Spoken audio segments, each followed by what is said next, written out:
Perkenalkan, nama saya Vicky Andrean Yahya, program pertukaran mahasiswa NIM 1907211000109. Di sini saya akan memaparkan materi terkait pasar oligopoli dan arsitektur pasar, di mana oligopoli adalah keadaan pasar dengan struktur komoditas yang hanya dikuasai oleh beberapa perusahaan.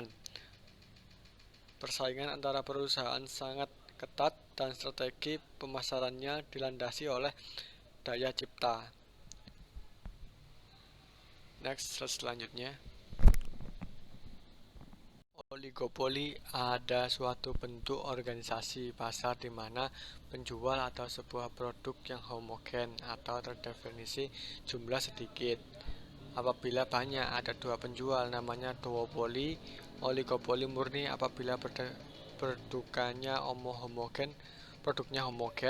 Oligopoli terdefinisi sama dengan apabila produknya terdiversifikasi. Next, slide selanjutnya.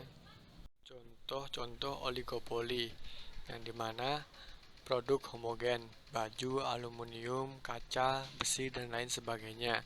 2. Produk diversifikasi, mobil, rokok, sabun, dan deterjen, sereal, dan lain sebagainya. Tidak setiap perusahaan akan mempengaruhi perubahan lain dalam industri. Oligopoli biasanya memiliki persaingan dalam deviasi produk, iklan, dan pemberian layanan.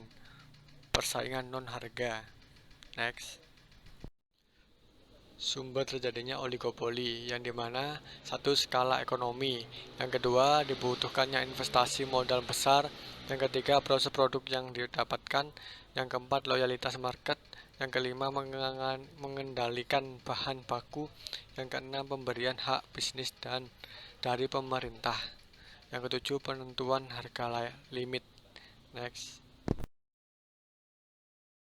Ukuran oligopoli, rasio konsentrasi. Rasio ini mengukur persentase penjualan total yang dilakukan oleh 4, 8, 12 perusahaan terbesar terhadap total penjual dalam industri. Rasio di atas 50-60 adalah oligopoli.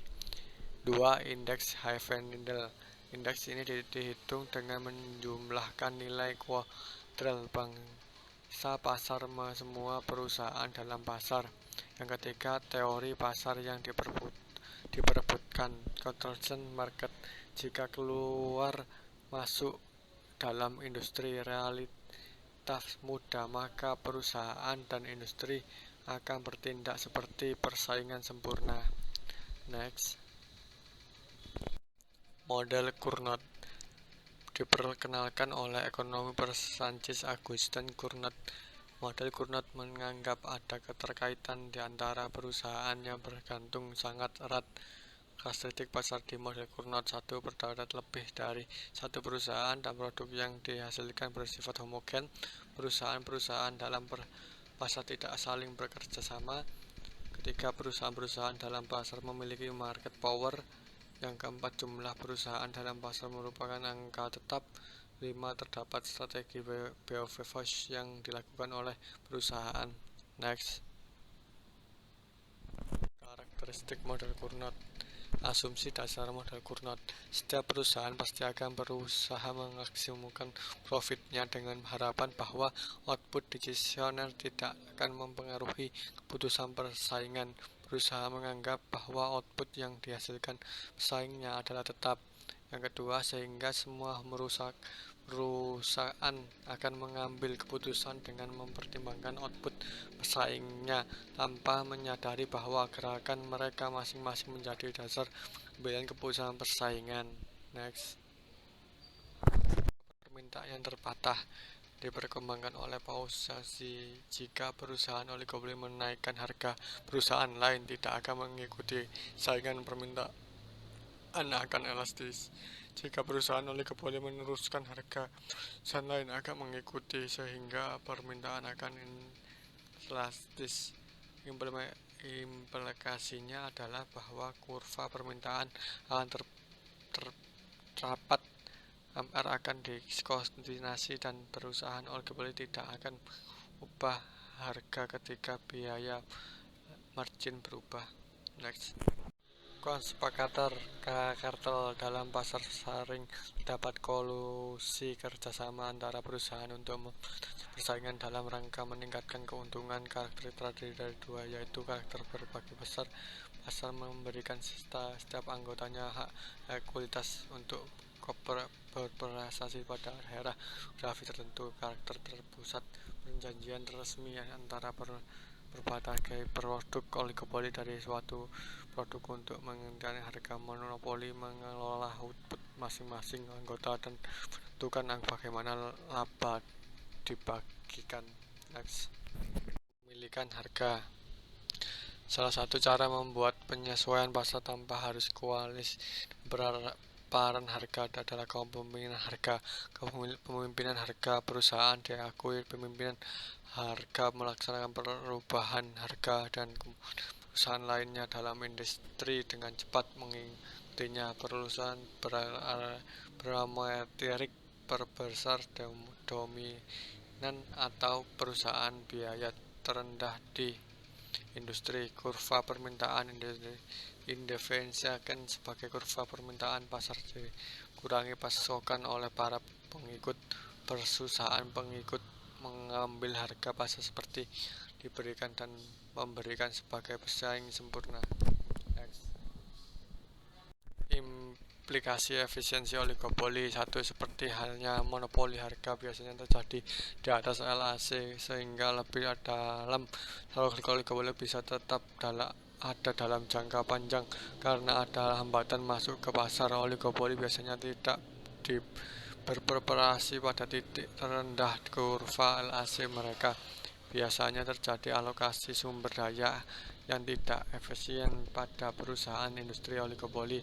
Ketika memproduksi barang terefisiensi, mungkin akan terlalu banyak uang untuk pembuatan iklan dan perubahan modal. Next. Model maksimasi penjualan diperkenalkan oleh William Baumol. Rumusan dari model maksimum penjualan adalah manajer perusahaan untuk memaksimalkan penjualan setelah memastikan bahwa tingkat pengembalian yang memadai telah diperoleh, bukan untuk memaksimalkan keuntungan. Penjualan atau total pendapatan daerah akan maksimal ketika perusahaan menghasilkan kuantitas yang menetapkan pemerintah menjadi sama dengan nol. Next.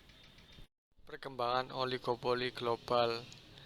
Terjadi kecenderungan bagi lahirnya oligopoli global yang semakin cepat karena banyak perusahaan besar dunia semakin bertambah besar akibat pertumbuhan internal dan market sektor yang sedang berkembang.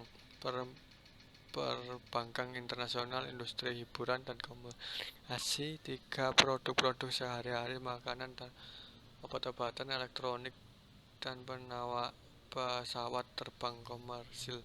Sebuah perusahaan bisa saja merupakan monopolik di pasar nasional, akan tetapi pada saat yang sama akan menghadapi persaingan dari oligopoli global yang lebih besar dan efisien.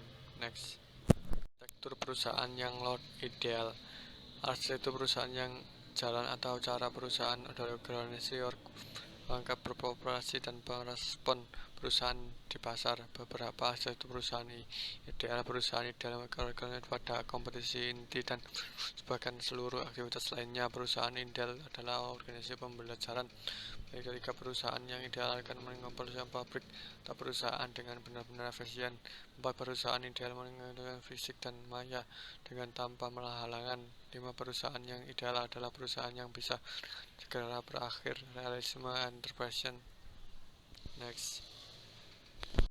Perusahaan maya, virtual job station, jaringan kerja temporal, perusahaan independen, pemasok pelanggan, dan bahkan bersaing bersama dengan kontribusi kemampuan masing-masing untuk secara cepat mengambil keuntungan pasar. Di pasar syarat perusahaan hanya harus dikontrol oleh yang dapat bernilai dan tak boleh diberikannya. Jaringan kerja harus melayani kegiatan untuk semua rekanan dalam kondisi yang memungkinkan.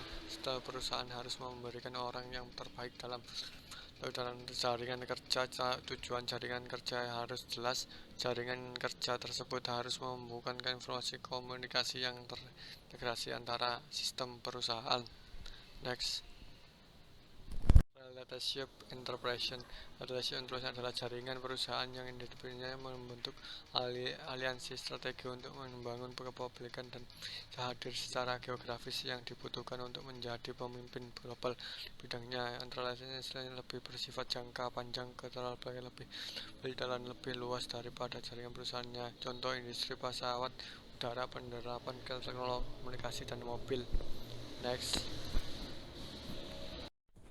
Sekian pemaparan dari saya, kurang lebihnya mohon maaf. Akhirul kalam, wassalamualaikum warahmatullahi wabarakatuh. Terima kasih.